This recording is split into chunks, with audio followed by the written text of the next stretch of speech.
Hello students, welcome to the last lecture of Indian economy. एक बहुत ही basic but genuine problem बच्चों को face होती है while doing इंडियन इकोनॉमी, और प्रॉब्लम होती है कि सर डेटा लर्न कैसे करना है। इतना सारा डेटा है, उसको अटेम्प्ट कैसे करना है। तो देखिए, इंडियन इकोनॉमी अब इस पॉइंट पे आ गई है, we are working in skill India.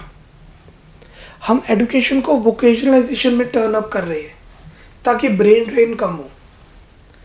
तो do you think the officials of ICS board, CBSE board, NITI Aayog and government चाहेगी कि आप डेटा लर्न करें, डेटा को टिप्स पे लेके आइए? नो। मार्क माई वर्ड्स, आपको डेटा लर्न नहीं करना है। देखिए, दो चीजें हैं। क्या डेटा के मार्क्स मिलेंगे? बिल्कुल मिलेंगे। क्या डेटा लिखने से फायदा है? बिल्कुल है।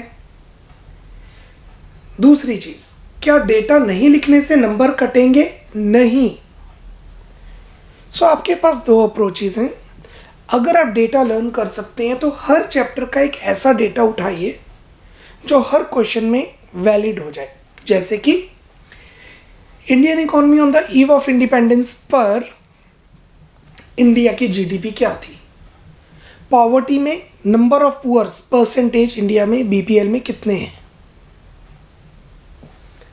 इन्वायरमेंट एंड सस्टेनेबल डेवलपमेंट में किस रेट से इन्वायरमेंट खराब हो रही है। ऑप्शन 2, आप डेटा लर्न नहीं करेंगे,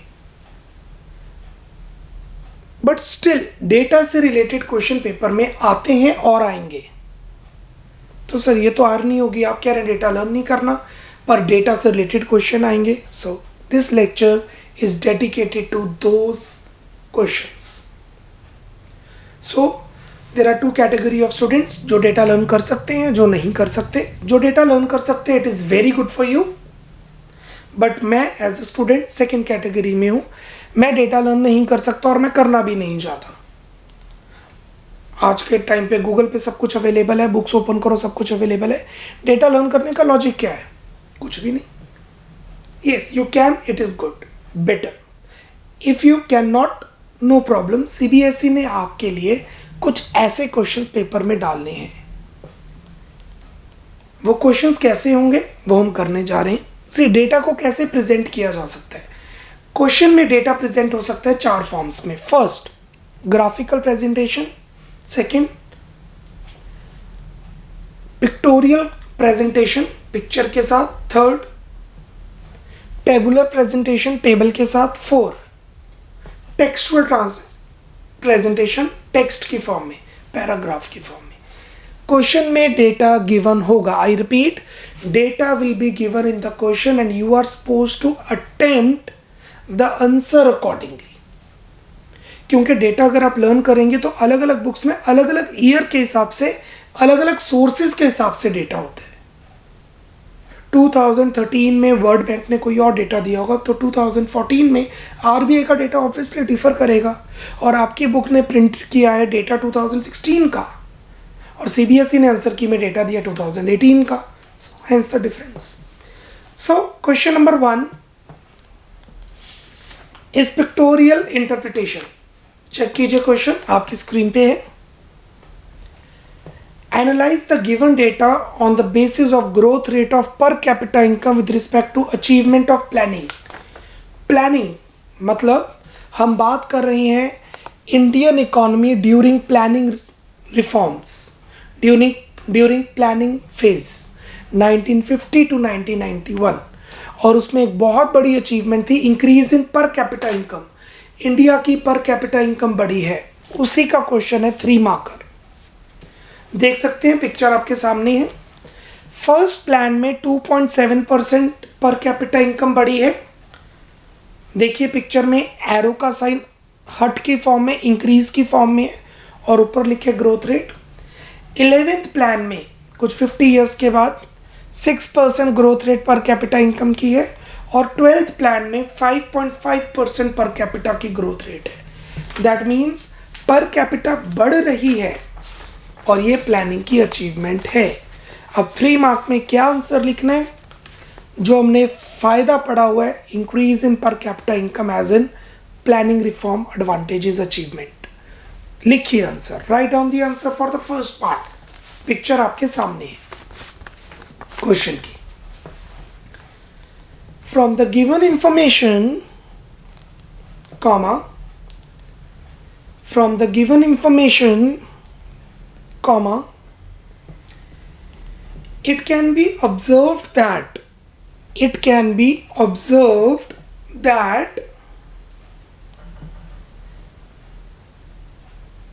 there is increase in per capita income. There is increase in per capita income of India.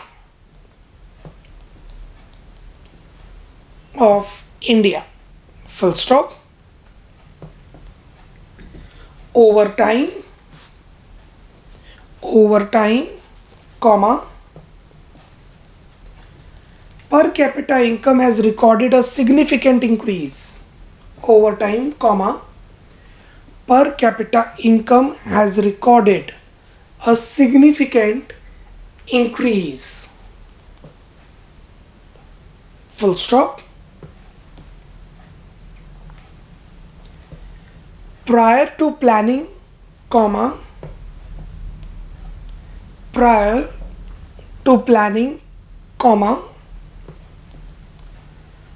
capita income had only been notional. Per capita income had only been notional. Full stop. During the period of planning, comma,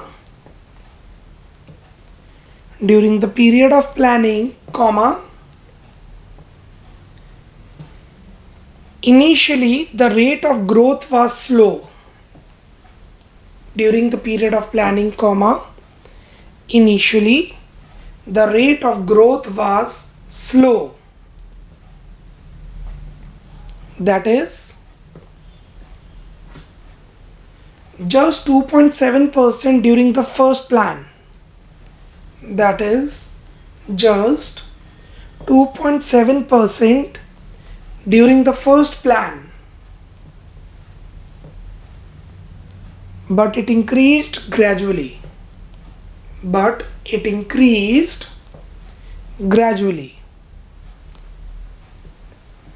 Full stop.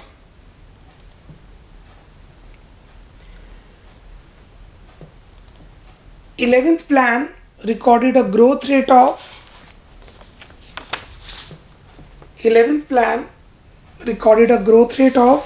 6%, whereas 12th plan showed a growth rate of 5.5%. 11th plan recorded a growth rate of 6% per annum. Full stop. 12th plan showed a growth rate of 5.5% per annum. Full stop. This shows the success of economic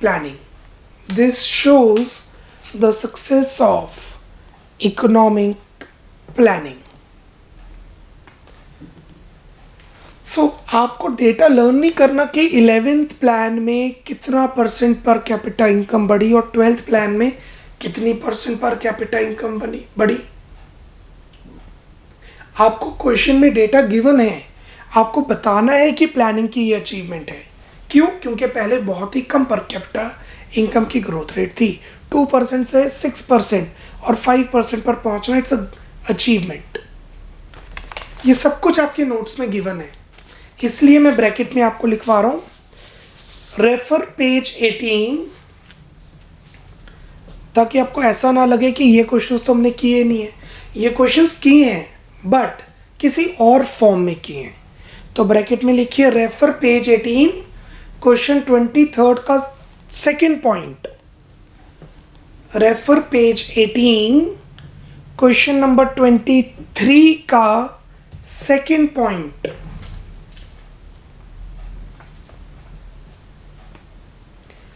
ये था question number 1, data को picture में कैसे present किया जाता है। Question number 2, question number 2 screen पे आपके क्वेश्चन है, डेटा पिक्चर की बजाय ग्राफ की फॉर्म में भी आ सकता है, और कुछ ऐसा ही है। अब ग्राफ में कैसे आ सकते हैं? Bar diagram, histograms, pie diagram, time series graph. So question पढ़िए, on the basis of the graph given below analyse the distribution of employment in region. आप देख सकते हैं डेटा है 1999 और 2000 का। अर्बन वर्कर्स में 42% सेल्फ एम्प्लॉयड है और 40% रेगुलर सैलरीड एम्प्लॉयज हैं। मीन्स 82% लोग या तो खुद काम कर रहे हैं या फिर फॉर्मल सेक्टर में काम कर रहे हैं, पर 18% कैजुअल वर्कर्स हैं, जब काम मिलता है तब कर लेते हैं। बट रूरल एरियाज में सेल्फ एम्प्लॉयड हैं 56%, क्योंकि वो एग्रीकल्चर पे फोकस करते हैं और एग्रीकल्चर में सेल्फ एम्प्लॉयमेंट ज़्यादा रहती है। कैजुअल वर्कर हैं 37 और रेगुलर सैलरीड सिर्फ 7% है। मतलब रूरल वर्कर्स को, रूरल इंडिया में लोगों को फॉर्मल सेक्टर की ज़रूरत है, इससे ये डेटा पता लगता है। 3 marker question, 1 centimeter is equal to 20% as per the question given. So write down the answer. सबसे पहले हम डिस्ट्रीब्यूशन बता देते हैं कि किस बेसिस पे की गई है। Distribution of employed workers, distribution of employed workers by region, by region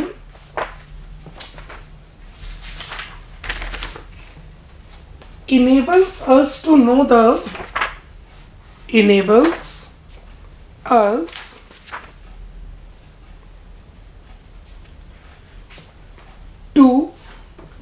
quality of employment, to know the quality of employment and the attachment of workers to their jobs. Quality of employment and the attachment of workers to their jobs, कि किस तरीके की quality मिल रही है उनको काम करने की और वो अपनी जॉब से कैसे अटैच्ड हैं, कितना अटैच्ड हैं। Number one self employment. Number 1 self employment. लिखिए, it is a major source of livelihood. It is a major source of livelihood in both urban areas, bracket में 42%, in both urban areas, bracket में 42%, and rural areas, bracket में 56%, and rural areas, bracket में 56%. Full stop. It means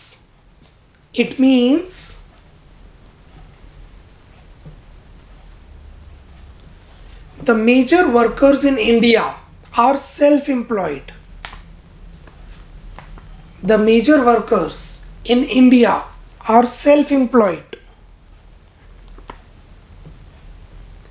and thus does not work under formal sector, and thus does not work under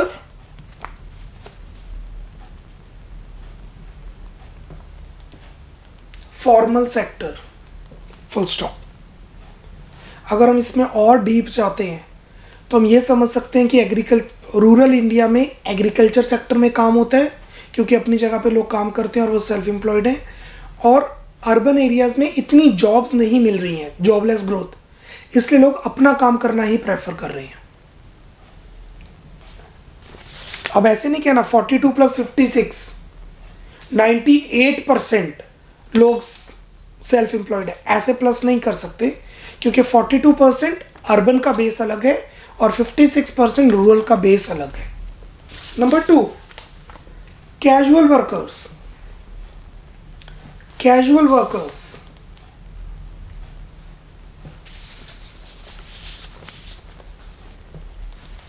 in case of rural areas,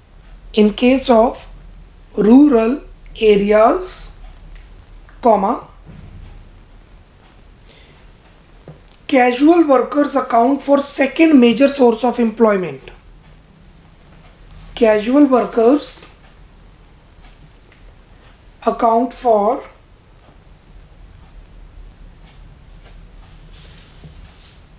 second major source of employment with 37% of workforce, with 37% of workforce, full stop.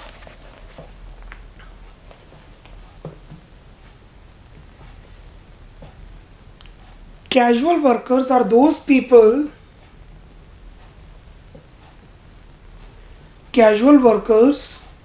people,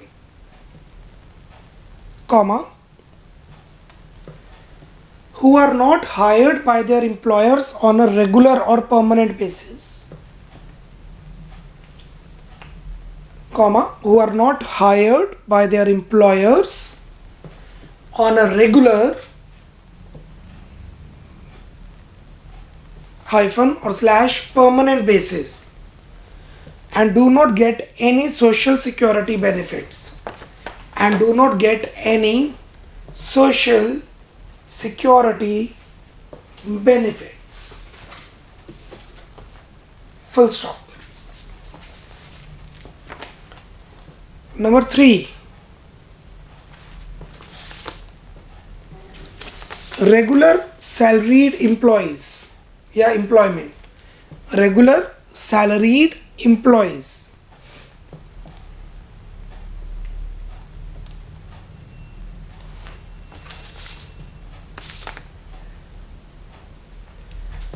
ये कौन लोग होते हैं जिन्हें social security benefits का कहाँ मिलता है बेनिफिट? गवर्नमेंट के जितने एम्प्लॉयज़ हैं वो मेजॉरिटी रेगुलर सैलरीड एम्प्लॉयज़ होते हैं।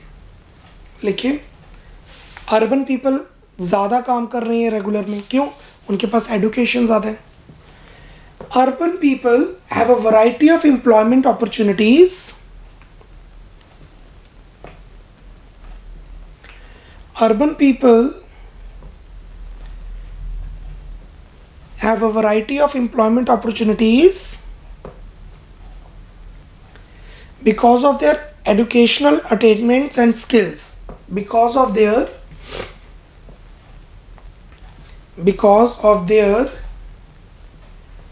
educational attainments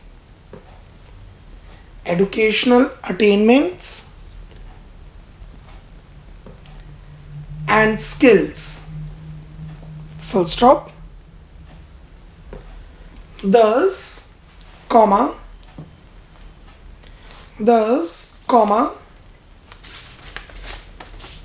it is second major source with 40% of workforce. Thus, it is second major source with 40% of workforce. It is second major source with 40% of workforce. Full stop. But अगर आप ध्यान दें, rural area में सिर्फ 7% workforce है जो regular salaried people है। क्यों? Due to their illiteracy. Full stop. However, comma, only 7% of rural people, only 7% of rural people are engaged as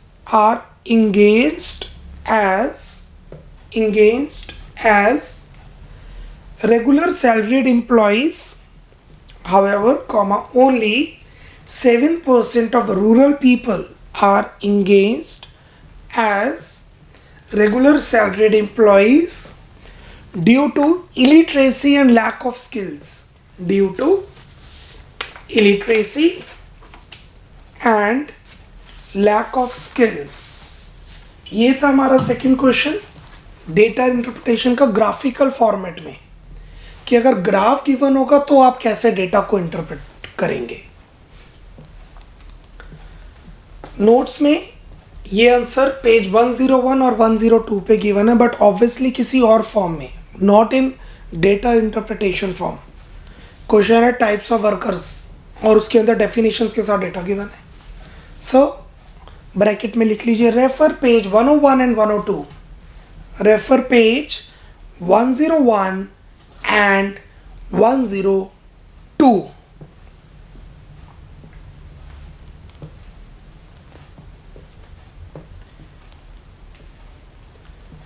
third type का क्वेश्चन आपको आ सकता है टेबुलर फॉर्म में. टेबल गिवन होगा, उस टेबल से डेटा को आपको इंटरप्रेट करना है, एनालिसिस करनी है और उसका आंसर लिखना है. रीजन लिख सकते हैं या डेटा के बारे में कुछ भी मेंशन कर सकते हैं जो चैप्टर से रिलेट करता हो. अब आपका ध्यान जाना चाहिए क्वेश्चन नंबर 3 पे.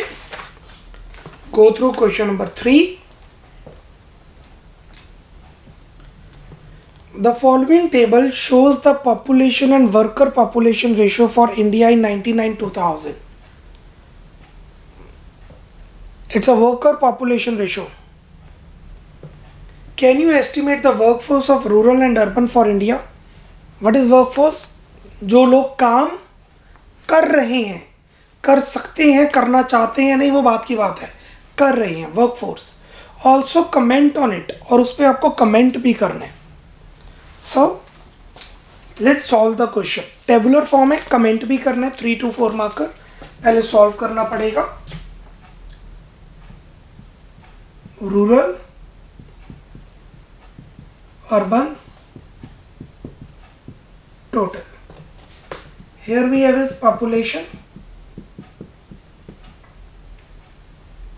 Here we have is worker population ratio, and here we have is estimated number of workers. मतलब ये workforce है.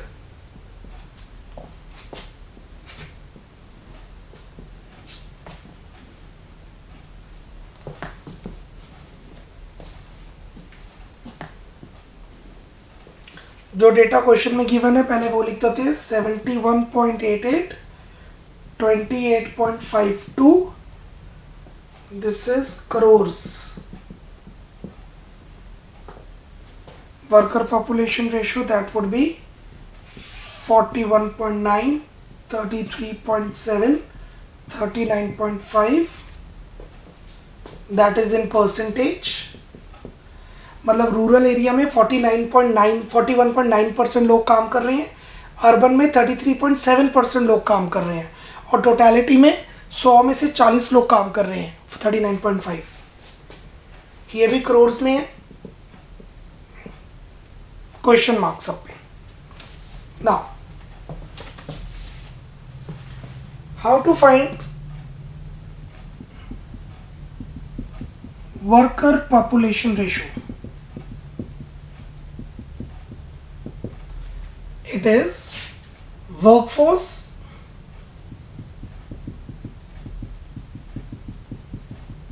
number of workers divided by population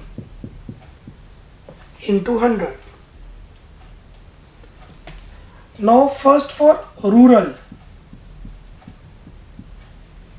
number of workers नहीं पता, से x upon population 71.88 into 100 is equal to 41.9. I hope you got it. This is x. X upon 71.88 is 41.9.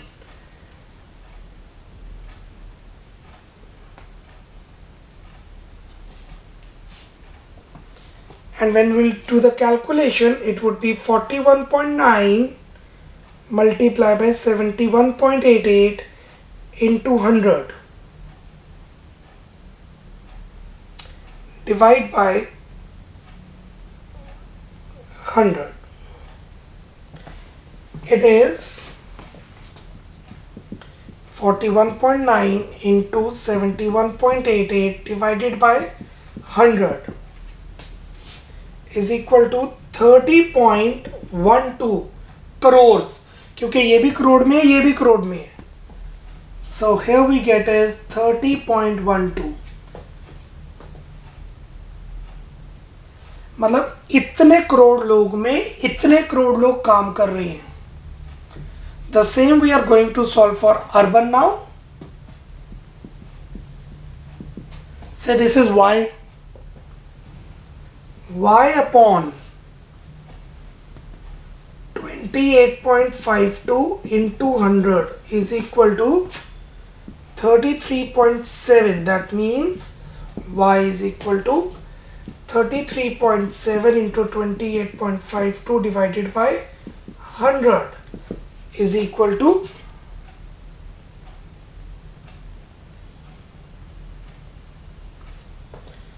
96.11. That won't be possible. Let me check once again. 33.7 20 divided by 100. 9.61. क्योंकि 28 में से 96 लोग कैसे काम कर सकते हैं. सो सॉल्व करके आ रहा है 28 लोग अर्बन एरिया में हैं, जिसमें से 9.61 लोग काम कर रहे हैं. बहुत कम है. देखिए, तो यहां से देख के लग रहा है कि रूरल एरिया में ज्यादा लोग काम कर रहे हैं, और ऐसा ही है. अर्बन एरिया में लोग काम कम कर रहे हैं और पॉपुलेशन भी कम है. ना what is the total population we have? Let's plus it. 71.88 plus 28.52 is 100.4. 100 crore लोग काम कर रहे हैं. और अगर इनको प्लस करेंगे 30.12 प्लस 9.61 is 39.73. अगर आप इसको सॉल्व करना चाहते हैं तो सॉल्व भी कर सकते हैं. आंसर सेम आ जाएगा. 39.5 into 100.4 divided by 100. The answer would be same in approximate figures. क्योंकि ये भी approximate था, ये भी approximate था.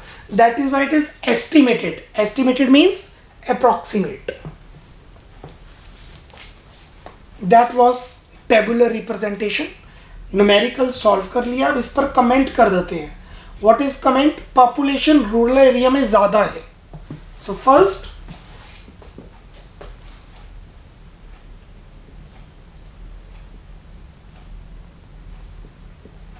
majority of Indian population resides in rural areas. Full stop. Hence, Indian economy can develop only when rural India will develop. क्योंकि यहां से पता लग रहा है काफी ज्यादा population, almost 3 times rural area में है. सेकेंड, रूरल एरियाज में लोग ज्यादा काम कर रहे हैं. अब ये नहीं ज्यादा लोग हैं तो ज्यादा कर रहे हैं, ऐसा नहीं है. ये तो परसेंटेज फॉर्म में है.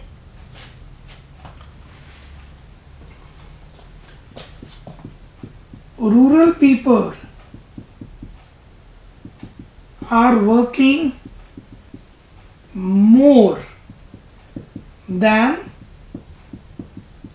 urban people due to due to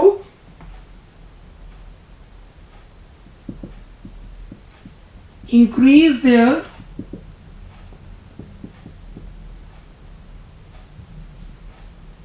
income and afford necessities of life या of living। रूरल एरिया में इनकम कम होती है, इसलिए ज़्यादा लोगों को काम करना पड़ता है। फैमिली में ज़्यादा लोग काम करेंगे तब तो नेसेसिटीज अफोर्ड होंगी, बट अर्बन में इनकम ज़्यादा होती है, इसलिए फैमिली में एक या दो बंदे भी काम करेंगे तो चलेगा। तो आप यहाँ देख सकते हैं 3 में से 1 लोग बंदा काम कर रहा है, और इसमें से 100 में से 33 लोग काम कर रहे हैं, और इसमें 100 में से 40% लोग काम कर रहे हैं। एंड यहाँ पे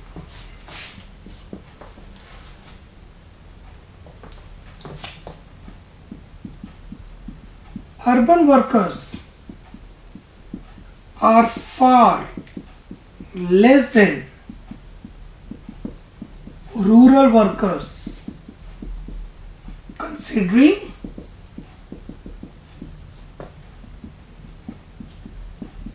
more population in rural areas and more working requirements in rural areas।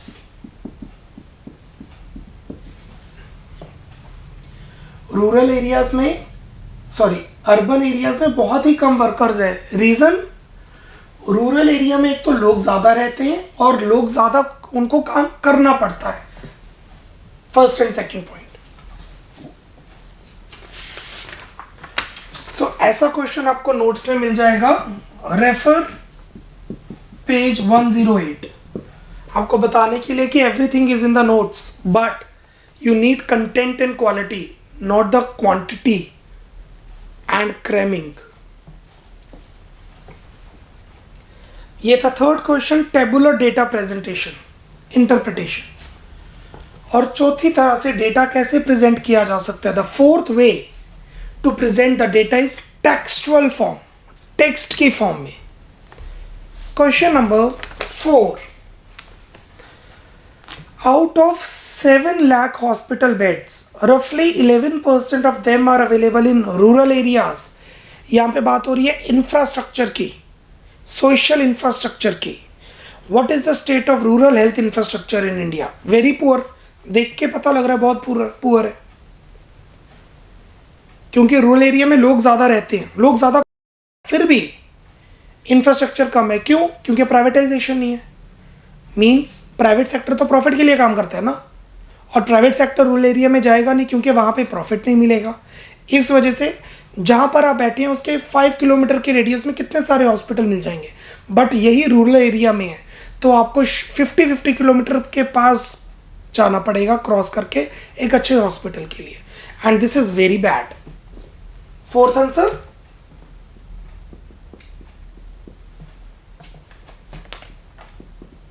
State of rural social infrastructure is very poor. पता लग रहा है सिर्फ 11% बेड्स हैं रूरल एरिया में। अभी कौन से ईयर का डेटा है हार्डली मैटर्स, हमें तो डेटा गिवन है उसके हिसाब से बताना है। जबकि रूरल एरिया की पॉपुलेशन ज़्यादा है, वहाँ पे ज़्यादा बेड्स होनी चाहिए। रीजंस, पब्लिक इंफ्रास्ट्रक्चर प्रॉपर नहीं है और प्राइवेट इंफ्रास्ट्रक्चर रूरल में जाता नहीं है। सो पब्लिक इंफ्रास्ट्रक्चर सही नहीं है, प्राइवेट वहां जाता नहीं है, जिससे रूरल पीपल के पास हॉस्पिटल्स अच्छे नहीं है। सिर्फ 7%, 11%, 7 लाख बेड में से 11% ही रूरल एरिया में है। सो यहाँ पे आप लिखेंगे infrastructure is very poor, right? Social infrastructure, hospitals.